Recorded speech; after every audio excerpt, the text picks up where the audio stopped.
And now, our feature presentation. The best in the world is right here, right now. Whether you like it or don't like it, pal, learn to love it.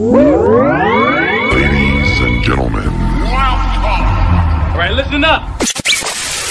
Now it's our time to step forward. It's time to bring the NWA back into the spotlight.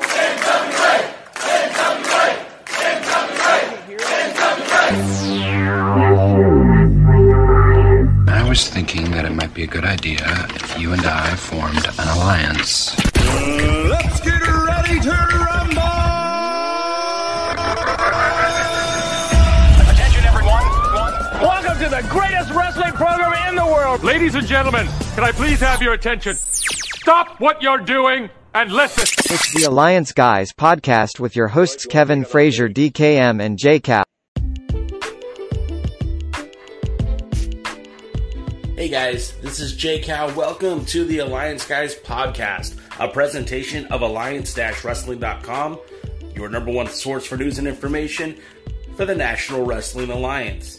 I'm JCal, and that's Big Kevin, and that's DKM, and we had a lot of tech issues while recording this episode, so if the voiceover sounds a little bit different to start the show, I do apologize, but here is our recap from EMPOWERRR. Let's start with EMPOWERRR, right? This was the first time that a non-WWE promotion had present. Well, is it the first time? Did TNA do an all-women's pay-per-view? The NWA did an all-women's pay-per-view live, and it was filmed at the Chase Arena. So these are things that are kind of groundbreaking and earth-moving. But we did have a pay-per-view which caught a lot of buzz in the last few weeks with some of the names announced for the show. Overall, I thought the EMPOWERRR pay-per-view was great, and we'll get into details momentarily. DKM, what did you think about the EMPOWERRR pay-per-view, and what was your hopes leading up to it? Well, I had no hopes leading up to it. Oh. Because I really didn't. I mean, you know, hoped it would be good. That was my hope. And, you know, it was really good. It was the better of the two pay-per-views. Agreed. And they did an awesome job with it. So whoever was... I have a couple of nitpicks that if we talk about the pay-per-views more in depth, I'll get to, but overall, whoever put it together did an excellent job. Mickie James gets a lot of the credit for being the executive producer, but that was still an NWA production. Kevin, what did you think about the show leading up to it? Well, before I get into that, I just want to make reference to what should be a national holiday. It being opening day for the Dallas Cowboys, and they are airing on my TV right over here. So if you see me looking off to the side, it's because I'm staying true and faithful. But as far as the EMPOWERRR pay-per-view, I told you guys it was going to be great. I told you guys I was excited about it, and NWA absolutely delivered. And I would say it was probably. It was in the upper echelon of their productions that they've had since I've been back watching the brand with you guys and reporting on the show. So I was really pleased with it, and you know, I have been fairly critical about the seriousness with which the NWA takes their product over the last month or so, and I really feel like they're starting to prove me wrong.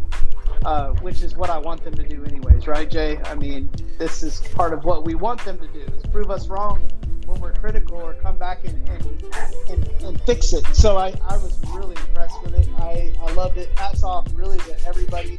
Like DK said, there's some things that we could pick apart, but as a whole, it was a good wrestling show. Women or not, women, men, whoever. So the show, we're not going to discuss the pre-show, mostly because I didn't have time to go back and rewatch it, and that goes for both shows.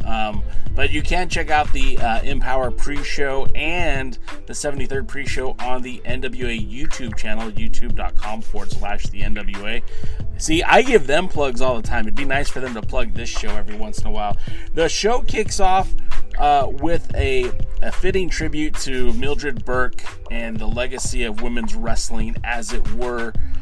And we get put right into a match, a triple threat match, with representatives from AAA, AEW, and the National Wrestling Alliance. That's Chick Tormenta representing AAA, Diamante representing AEW, and Kylie Ray representing the National Wrestling Alliance. The battle between the three of them often shifted to just like a twosome. Like, they did a good job of separating one of the competitors out of the ring so it wasn't so obnoxious with all the bodies in the ring. And the action was kind of hard to contain. It just seemed like it was all over the place. The finish happens when Diamante distracted the referee by throwing a chain into the ring. Kylie had Tormenta in a double armbar submission. Tormenta is trying to tap, but the referee doesn't see this because he's trying to get the chain out of the ring. And then Diamante connects with an enziguri on Kylie Ray, and then hits a Canadian Destroyer on Chick Tormenta for the 1-2-3. A real solid opening match, I thought.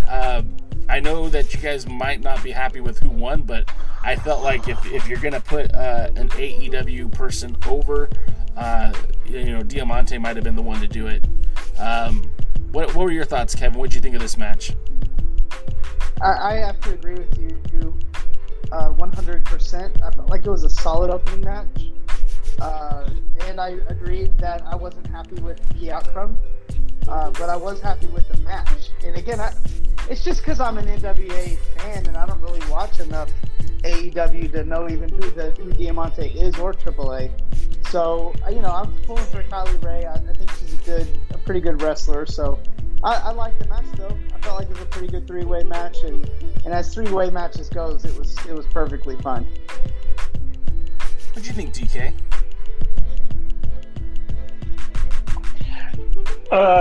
This is probably my first and maybe biggest nitpick, is I did not like that the NWA person didn't go over. I mean, with it being a three-way, there was a way for the AEW wrestler not to lose. So, I mean, although the NWA wrestler didn't technically lose, it's like, you're basically saying in this contest between three promotions, another promotion has the better wrestler. And I just didn't think that was a good thing. As for the match itself, for a three-way, it was fine. I mean, they all got to showcase what brought them to the dance. So that brings us to our first semi-final tag. I just saw a dog's butt on the camera. That's great. What? On the camera, and I don't know if you guys could see it on your viewing camera because we kind of block out some of the background, but I could see DK's dog looking out the window, and its dog butthole was sitting there staring at me. The old dog brown eye. This quality programming at its finest out here. Sorry, so that caught me off guard. Apologize. So we get the semi-final women's tag team match. Now, it's kind of interesting. They kept making a point to call it a semi-final and that sort of thing. But I mean, this is just, there was 3 matches total. I don't know if the formality of these exaggerated names are necessary. It was the one of 2 matches to get to the finals. So we get Hell on Heels, which I think is a clever name, taking on Team Hex. And Hell on Heels is Sahara 7 and Renee Michelle taking on Marty Bell and Allison Kay. This was very much a a homecoming welcome for Team Hex, as the crowd really was behind them throughout the entire match. Hell on Heels followed that formula of divide and conquer. They focused on Marty Bell, who ate all kinds of offense from both Seven and Michelle. The hot tag saw Allison Kay clean house, and Hex took out Renee Michelle with the Hexclamation point. A lot of puns there with the Hex name. But I thought that was a pretty good match. I felt like they did a good job of, showing off Sahara 7 and Renee Michelle. I don't know if necessarily you needed to do that, considering so far it doesn't look like they make any more appearances for the NWA. But it was fun to see that match, and I felt like it had some a legitimate competition-like feel. DK, what were your thoughts on this one?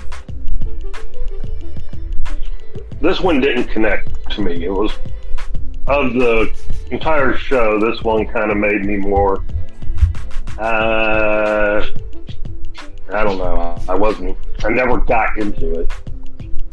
And I didn't like that. I didn't like that, the other team, not Hex, but Hell on Heels. Hell on Heels. I didn't like that they seem to have gotten in most of the offense. They were very dominant in that match. Yeah. And this will play a factor later for another issue I have. And so anyway, I don't know. I can't say it was bad. I can say for me it wasn't my thing. Kevin? Well, as far as I'm concerned, I didn't not like it as much as DK didn't like it, but I also you guys made reference to a couple of things where you said, or DK kind of made reference to, the not wanting the NWA person to win. I understand that. I get it. I also think there's I also know that there's a lot that goes into how these shows, get put together, and sometimes there's a reason for the flow of the show, the matches to go a certain way. I also don't think when you have a good team like hey, look, I know there's politics involved in everything, but I wasn't finished. But I think when you're talking about a team like Hex, when another team is dominant and you win, that shows that you beat somebody. And I think that is a common storyline used in wrestling for babyfaces in general. Plus, again, it's like, though they're not going to probably play a role in the show, there's no reason that they shouldn't look strong in the show, because it makes your team, that your home team, so to speak, look strong as well, so that they beat somebody. And I think that was, I think that's fine. And, I didn't have as much of an issue with it in that regards, because there's a difference between looking strong and looking better. And I mean, to me, if you were just watching the match overall, let's drop all allegiances here. If you're watching the match overall, it comes more like, well, the better team didn't win. And so, I mean, that's where my issue comes in. And as I can see the politics that might be involved with the AEW girls, I mean, these girls aren't from any major promotion pushing any major thing. So it's one thing if it had been competitive, but it wasn't overly competitive. It was dominance by one team who in the end lost. So the underdogs won. Yeah, but they weren't the underdogs going into this. Everybody was expecting them to win. Right. But again, it's like as I'm watching the great Dallas Cowboys right now, it's a lot like a football game where you have a team going in as the favorite, and then the team that's probably not the favorite goes out and kind of lays into them, but then they pull it out in the end. I didn't have as much of a problem with that. I really didn't have a problem with the matchup at all. I thought for the evening, I thought Marty Bell and Allison Kay were probably arguably the best wrestlers of the weekend. As Dak Prescott hits a 30-yard pass out of the end zone, it's a beautiful thing. Any chance to talk about your Cowboys, huh? Be plugging them all night. I just sent a text to Gary.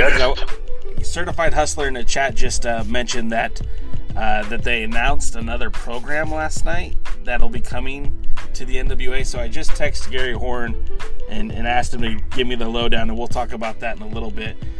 But Certified Hustler, I see what you're saying, but I want to make sure that I'm only reporting stuff that's factual.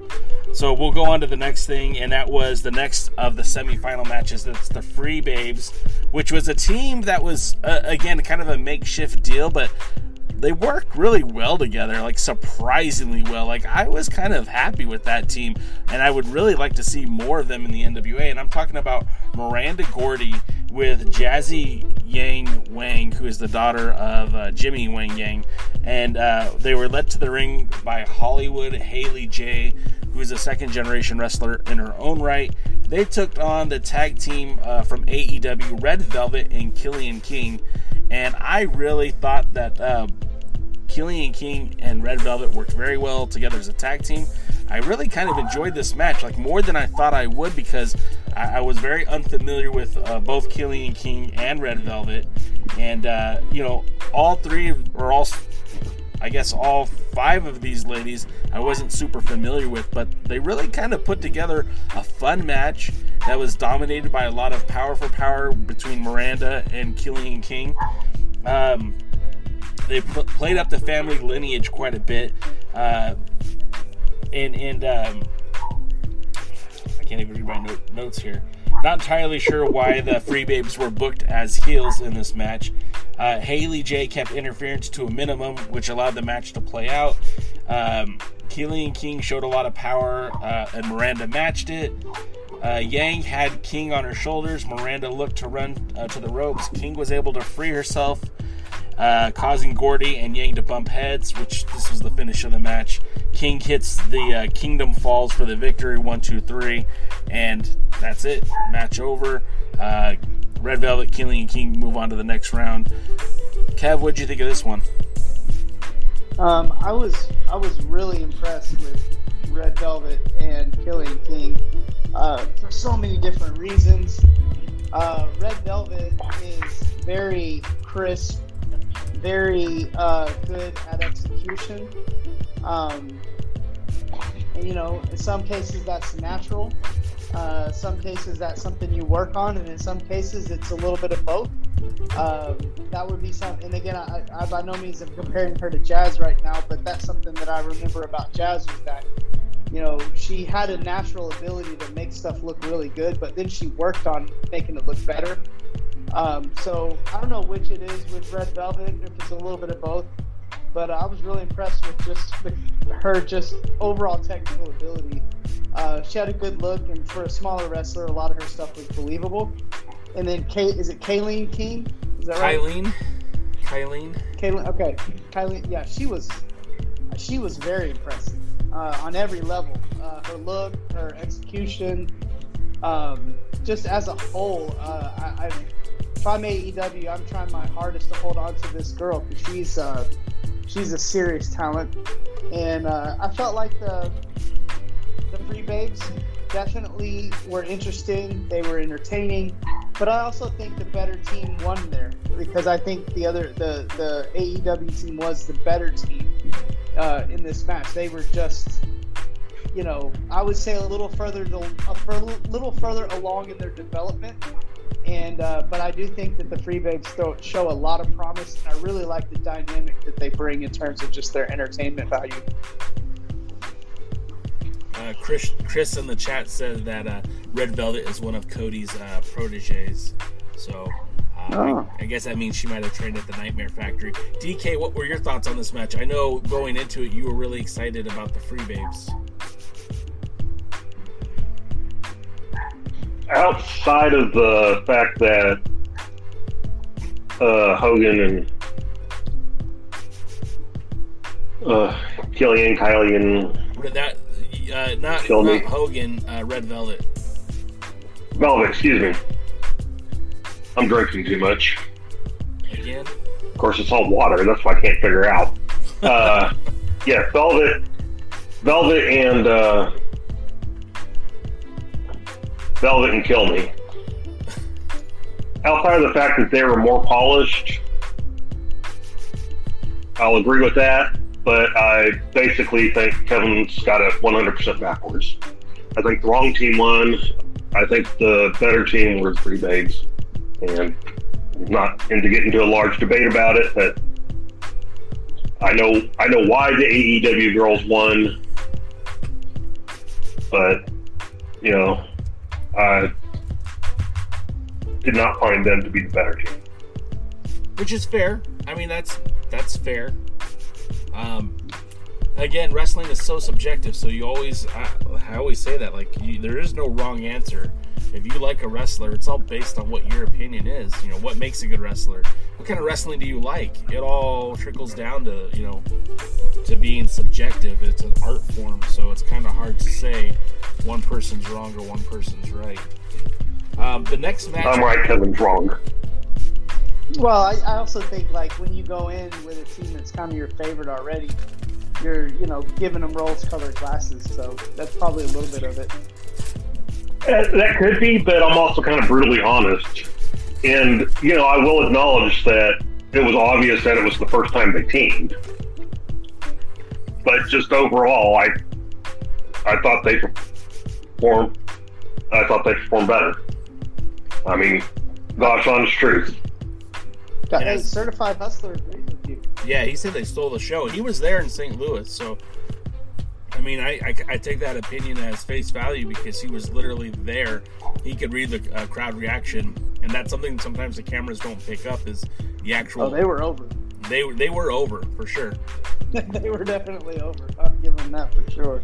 And that brings us to something else that's over, which is Deonna Purrazzo, your Knockouts champion. The more I see of this chick, I mean, I'm really starting to buy into the hype on Deonna Purrazzo. One of the things that I always thought she was lacking was the confidence in her promos, but even that's starting to get better. I've seen a few snippets from her Impact. I saw a few snippets from her down in Mexico. And she's growing on me something fierce. And her match with Melina was way better than I would have anticipated. And that's a lot to do with Melina stepping up her game, putting on her big girl pants, and putting on a hell of a show. This was a very calculated match for Purrazzo. The champ picked apart Melina like if her last name was an Anderson. Obviously, the injured ACL became a focal point for the match. Melina's knee went out on her during the match, and then that was during like a mid-rope run, if you guys remember.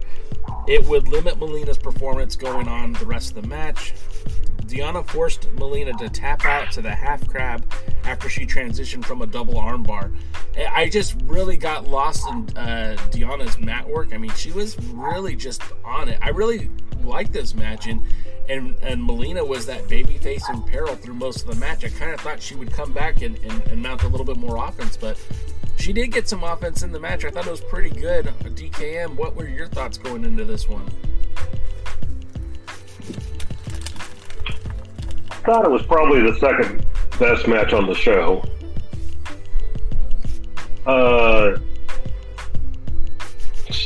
Still not the biggest fan of Deonna. I felt like Melina probably carried more of the match. It was good. I mean, I enjoyed it. I got into it. Kevin? I'm not as big of a fan of Purrazzo either.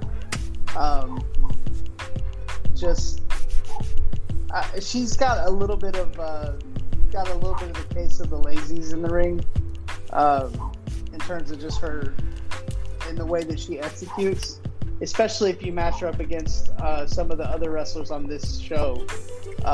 And I could name like 5 or 6 right off the bat. Don't say Chelsea Green, because I'm going to call BS on that one. Chelsea Green, definitely. Did you see her throwing punches in the Battle Royal? They weren't even connecting. She was doing this. It was like the controversy with AEW and the Dark Order all over again. I nearly spit out my drink. I was like, she's not even connecting on those punches. Well, I'm not gonna judge Chelsea Green on one part of a match that she didn't do well. The rest of it, she did exceptionally well. But I would say it's not that. I think there's a little bit of hype, a little bit overhyped with Khorassan. I'm not saying she's bad, and I'm certainly not going to say this was my second favorite match of the night. But it wasn't a bad match at all. And I'm just not a big fan, as just a wrestling fan, of working the leg and someone limping around and all. It's just so played out for me. And the overselling, it just played out for me. I'm just not a fan of it. So I think that might have been what hindered my enjoyment of the match a little bit. But as a whole, it was a good match. I mean, it was a good wrestling match. And we spoke about this with Melina on the show, where we talked about what the pre-show, I guess our pre-show or whatnot. That if she steps up, she's really good. When she mails it in, she's really bad. And so I think this match, she stepped it up. And I actually agree with DK. I felt like she carried the match a little bit in this. DK was right for once. But I would say, Kevin's right to agree with me for once. I don't want to labor the point labor on it too much. Nor do I actually, think that Khorassan is bad just because I think she's overhyped. I don't want it to come as that. It's just I have high expectations for her because I know she can be or could be way better than she is. So there's my spot. Well, here's my dad's glasses, and I want to give them to either one of you to wear because I don't see what you guys are seeing at all. Hey, Jay, you're entitled to be as long as Kevin. Absolutely fair. That brings us to... And, I'll say this, kind of with what Kevin was saying. I'm not saying Khorassan's bad. I'm just saying I don't think that she's as good as a lot of people claim. And I think the match being as good as it was probably more Melina than it was Khorassan. If you say so. I don't know. I guess we were watching different matches. Well, I think it would be a good time to... I would think it'd be a good time to stop down and maybe ask Jay what you liked about the match and why you liked it so much. Instead of just saying it's a good match, what did you like about it? Maybe you can help us see what you're seeing. So what I liked about it was the execution. I liked how she was approaching the match. She definitely was working on immobilizing her opponent. And that's something that, like, when I grew up watching wrestling, that's something that Arn Anderson, Tully Blanchard, that's something that they were famous for, is always kind of going with those moves that kind of wear down your opponent. So she was working over the arm, she's working over the leg, and when she needed to, she could pull out like a power move or a high intensity move. There was a lot to it, but I felt like she was just really good. The execution I thought was good. It felt like she was wrestling with a game plan. Remember, we all have to suspend reality to say, okay, this is real. This is really happening. This fight is really happening. And how they go about telling that story has to be inclusive of, can I believe what I'm seeing? And the fact that she was picking apart Melina the way that she was just made it better for me. I can respect that. And I'll agree with you, which will kind of disagree with Kevin. But I was okay with the, picking the leg, picking the arm, whatever, and working it over. That is kind of what wrestling is about.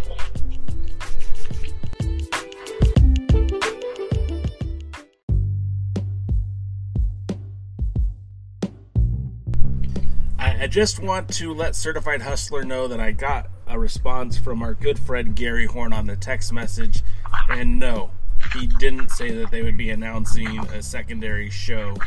I think the hopes is that they do return to the chase on a somewhat regular basis, but they had any announcement of a show would be followed by all kinds of social media bragging and not so much bragging, but announcing and celebrating such a move. That hasn't happened yet. Certified Hustler, I hope it does. It's something we've been talking about on this show for a while now. That would be interesting, but no, that match that hasn't been announced. That another additional show hasn't been announced. Okay, so that brings us back to the NWA Women's Tag Team match, which featured, this is the finals now, and Dave Scooby helped me out with my enunciation of Killian King. Did I get it right? I sure hope I did, because I'd feel bad if I didn't. He said, Kylan King. Kylan King. Just want to make sure I'm on it. Kylan King teaming with Red Velvet against Team Hex that's like Team AEW versus Team NWA. The bout was pretty back and forth with this one. King and Kay being the power members on this, and then Marty and Velvet kind of being the more high flying of the two. Finesse. There you go, finesse. Thank you. At one point, Red Velvet took. Let me try to read my notes again. AK used Red Velvet, to knock down King, and then finished off Velvet with an assisted version of the AK-47 and a Mafia kick from Marty Bell, and that was what ended the match and got them the 1-2-3. I thought this was a pretty good match. It showcased both tag teams. I think Team Hex was the team that was always going to win this, so they got a really good victory over a very solid Kylan King and Red Velvet. So I thought it was good. Kev, what were your thoughts? I thought this was the best match of the whole weekend, frankly.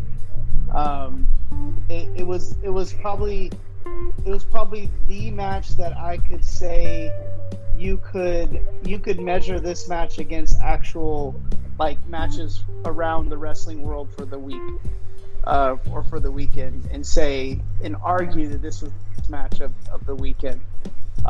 Is it match of the year? I don't think so, but again, going in not really knowing everybody's finishing maneuvers, talking about suspending disbelief, not in terms of whether wrestling's real or not. I think maybe that suspended disbelief might be a little bit overplayed. But I think of how the match is going to end, when it's going to end, I think that is probably today's most intriguing element of a match. At least for me, it is. And so I felt like they had me kind of on the edge of my seat of when's this going to end and how's it going to end. And I think that actually played along to what you said, Jay, when you said that, it's pretty much a foregone conclusion. And we kind of all probably agree with that. But I think the way they ended it wasn't a foregone conclusion. And I think they did really good kind of baiting us along with that. And I felt like there was just a lot of effort put into the match. And with the, because when we talk about execution, I felt like the match with Melina and Barrazo was a pretty simple match put together. I felt like this match had a lot of moving parts, and I felt like that though it wasn't executed with absolute flawlessly, I felt like with all the moving parts they had in the match, they executed really, really well. And it just looked like a big league match. It had a big match feel, and at the end, we're watching history. What were your thoughts, Mr. Devin Mercer? That was a good. Yeah, it was the best match of the weekend. I never doubted who was going to win. Nothing overly surprised me about the match,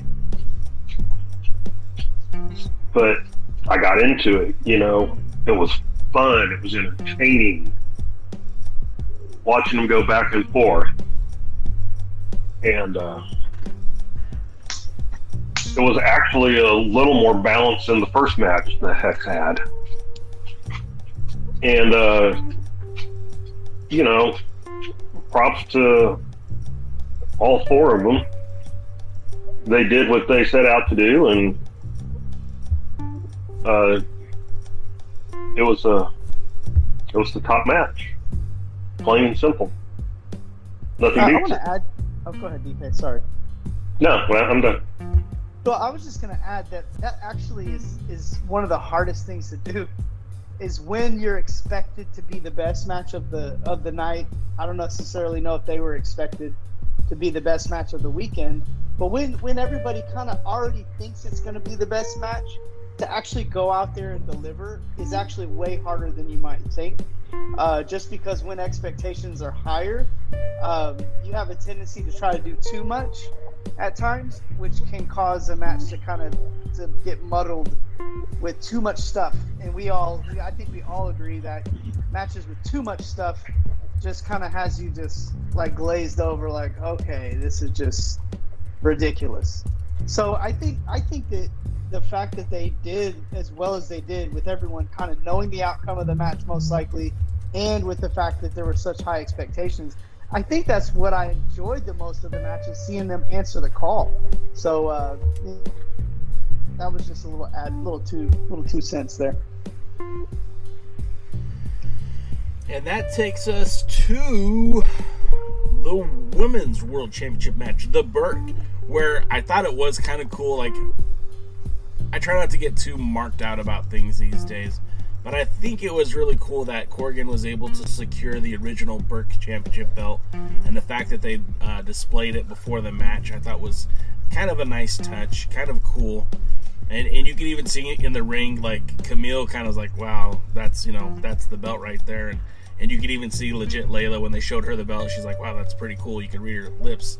And so I really felt like this had a big match fight feel.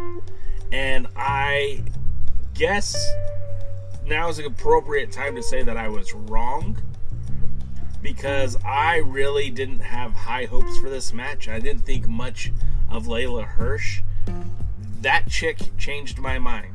She went out there and wrestled her ass off, and she looked really good, and she made Kamille wrestle a different kind of match.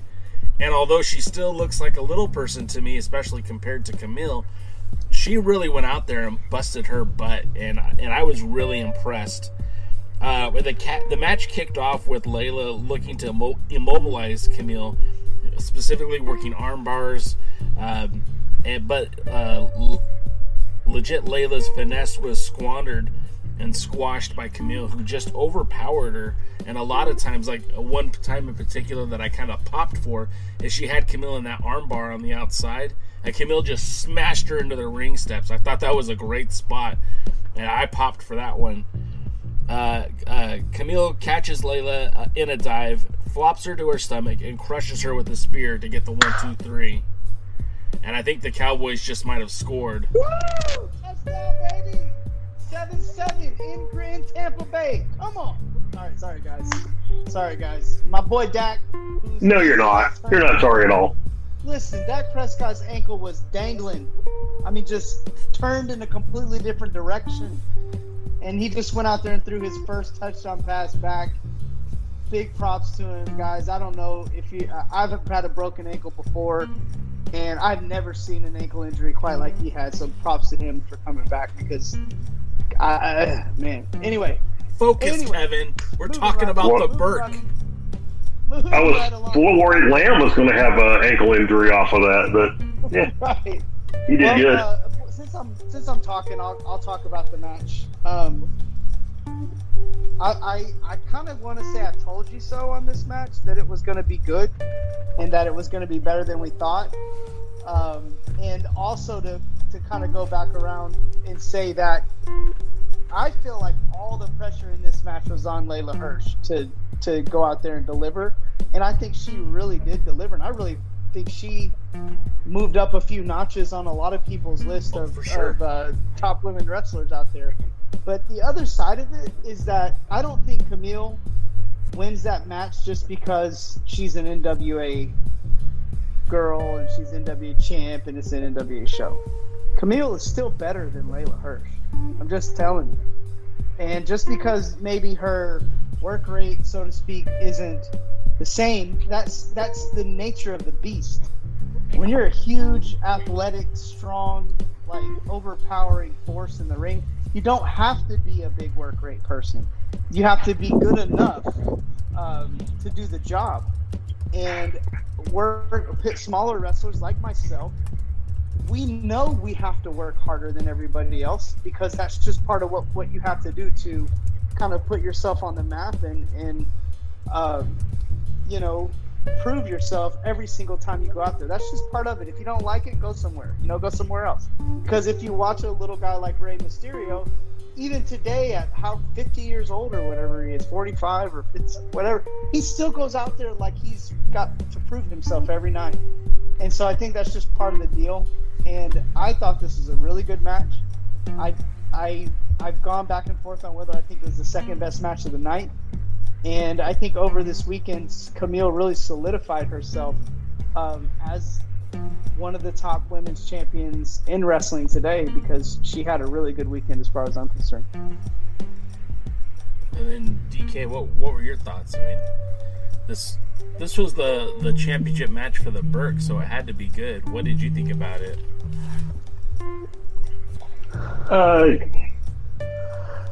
I mean, overall, it was a good match. I don't agree with either one of you that it was better than expected. It was about exactly what I expected. Hirsch got a little more offense than I cared for. I don't know. Okay. Glad Kamille won. Glad Kamille won. That's about the end of it.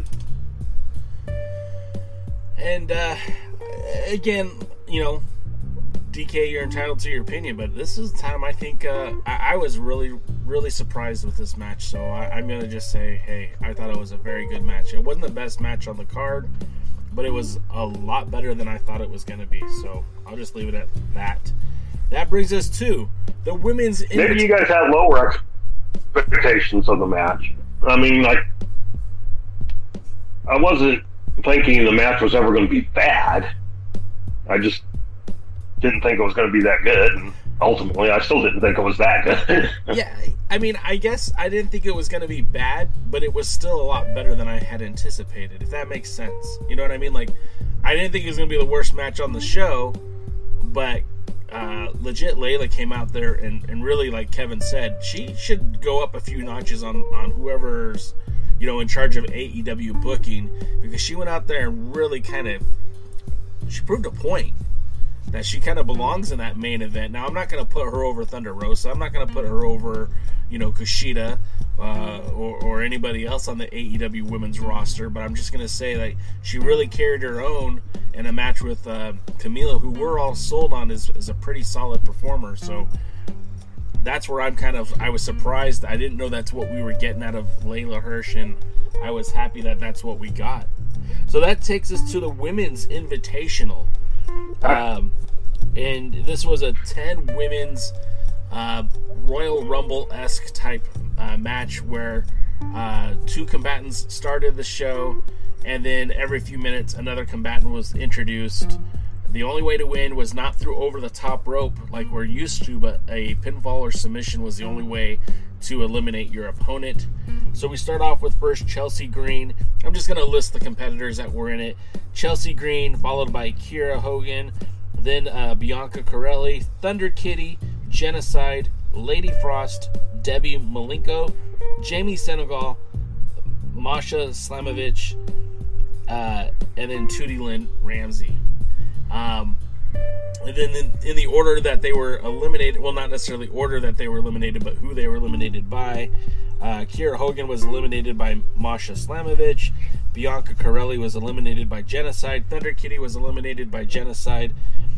Genocide was eliminated by Jamie Senegal. Lady Frost was submitted by Debbie Malenko in a very interesting elimination.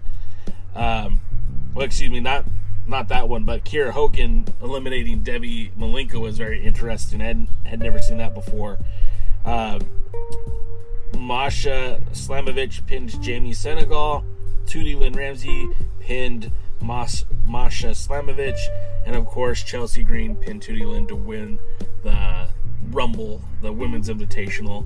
So I thought this was a very interesting match. I know Kevin had some different ideas about Debbie Malenko, which I'll defend here momentarily, but I would like to hear what you thought about the match, DKM, before Kevin and I come to a verbal jousting. It was a good match to go use the restroom on. Oh. I hate these type of matches. I don't like the Royal Rumble. I don't like these gimmicky things. I certainly didn't like Thunder Kitty. She lasted way too long. She should have been one of those 30-second people. Slamovich probably was the only one that like impressed me, as in like I didn't know who she was, but I liked what she did in the ring.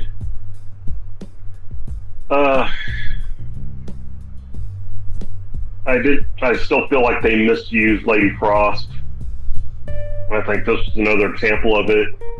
Yeah, waiting outside was, on the smart thing, but then once she got inside, she didn't last very long at all.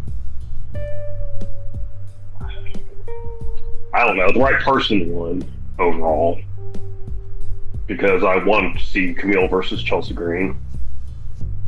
So that's about the only good thing I can say about it. I can already tell you that on the breakdown with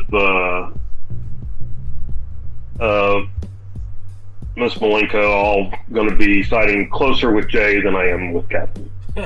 So I'll let the two of you fight it out. Well, Kev, before we get into Debbie Malenko specifically, what did you think of the Women's Invitational? What did you think of the talent? Who was your favorite, and what did you dislike about it? I thought it had some highlights, and I thought it had some definite lowlights. So it was it had a lot of good things, and then it had a lot of really bad things. In moments, it felt like I was watching Big League Wrestling. In other moments, I felt like I was watching like those matches, those wrestling shows I did right when I started my career in front of 30 people, and you just didn't realize how awful what we were doing was. Like I can actually go back and watch some of those things on video, and maybe that was better than some of the stuff I saw in this match. Wow. So no, I mean honestly, but then there were moments where I thought it was really good. I'm with DK. Slamovich absolutely put herself on my radar. Yep. Because I thought she was fantastic. Chelsea Green, obviously, just aside from her rabbit punches that you didn't like, really didn't do anything wrong all weekend. I liked a lot. I just liked a lot of the match. I wasn't a big fan of Tootie Lynn in the coming down to the wire. It's fine getting a hometown hero pop, and it's fine giving her eliminating a couple people, but she was not on the level of the girls that should have been in that final four. Huge disappointment in how they did Lady Frost. Lady Frost was in ridiculous condition. I mean, I want to say she dropped, I don't know, I'm going to estimate, but she dropped a good amount of body fat for this match. And she just looked outstanding. And I know, Jay, you're a big fan of Lady Frost. And I just thought, man, she really stepped up her game. She looked really good. And I just thought she kind of got the short end of the stick on this whole thing. I felt the same thing about Genocide, who I thought, her size and her ability,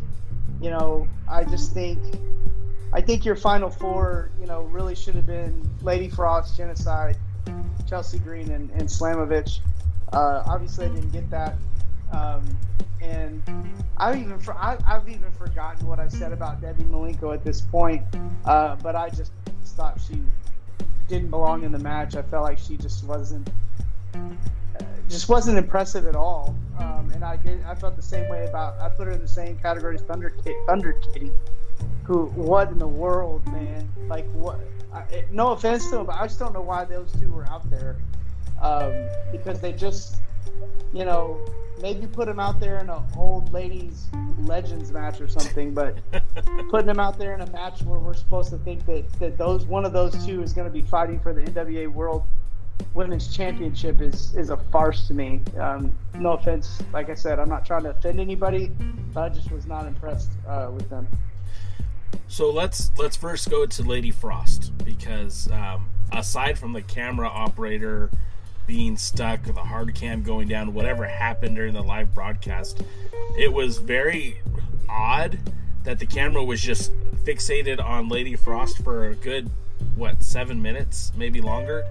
Now, I'm not saying that's the worst thing in the world to do, because you're right, she is a rock star, she's a superstar. To me, I think she gets called up to the next level before any other woman on the roster right now. I am that big of a fan of Lady Frost. I think she's got the complete package. I would have liked to see her in the finals. I also think Genocide deserved to be in the finals as well, but at least they gave her the opportunity to eliminate a few bodies from the match, and it took Jamie Senegal along with two other women on top of Jamie Senegal to eliminate Genocide. So they kind of... Sorry, Jay, I'm going to interrupt on this. While I'm smashing on people, Jamie Senegal was... why? I don't even understand. Just why? There was some embarrassing moments. Just Senegal was one of them. Carry on. I had heard a lot of good things about her. I didn't really think that she was as good as advertised. But again, getting back to Lady Frost and Genocide, both of them I thought deserved to be in the finals.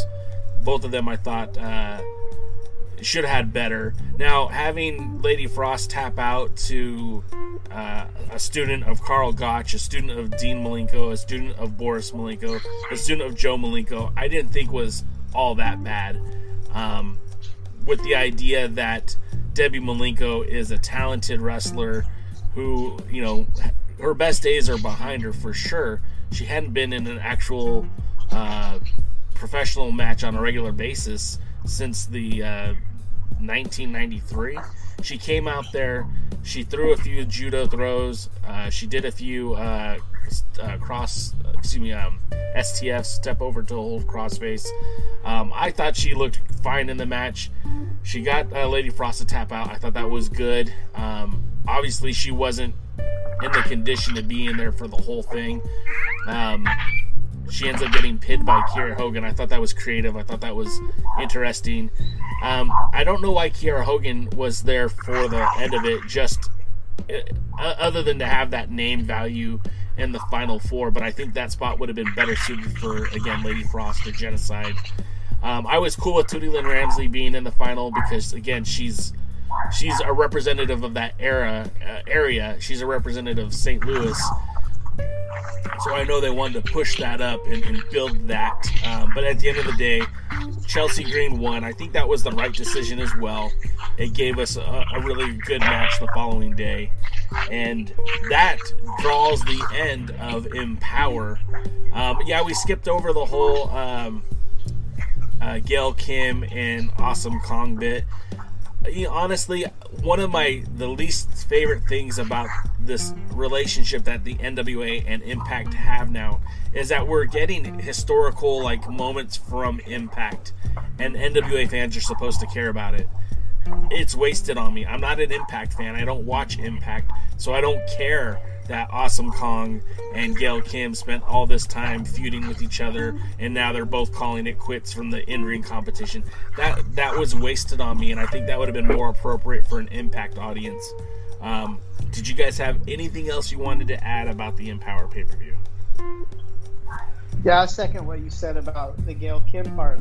No disrespect or anything like that. Just Yeah, you're right. It felt a little bit Quagmire in that show because it's not like they've ever been on NWA TV, not one time. And just to have them go out there and take up that much of a segment was a bit of a head scratcher. And actually, too, while you talked about Kiera Hogan, another wrestler I really felt like if you've got her there, she was very underutilized on this show. I felt like she could have been utilized a lot better. Again, when you have really good talent, which they actually had a lot of good talent in this match, you spend the majority of your time, your TV time, focused on that talent, and there were just a lot of head-scratching moments in the way it was booked. But I think the abundance of overall talent is what made me enjoy the match. I actually enjoyed it. DK, do you have any closing thoughts? And the pay-per-view. I mean, closing. I mean, I'm not. Gail Kong was fine with me. I don't really want to spend any time on it. It was what it was. The overall pay-per-view, I think, it was just impressive. It was good. I think it had quality of matches that would rival any of the major promotions. And probably better than anything that AEW would put out in the women's division right now. So, good job. Props to all.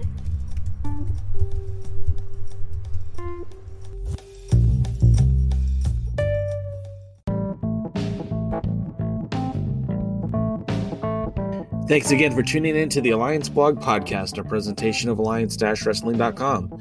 We genuinely appreciate your support. Would you consider subscribing so you won't miss any future episodes? We'd also like to remind you that we do a live stream every Tuesday at 5 p.m. Eastern, 2 p.m. Pacific on YouTube at the Alliance Blog. And you can follow us on Facebook, Instagram, Twitter, Tumblr, TikTok, and Twitch at the Alliance Blog. Remember, absorb what is useful, reject what is useless, add what is essentially your own. Thank you for tuning in, and we'll see you next time.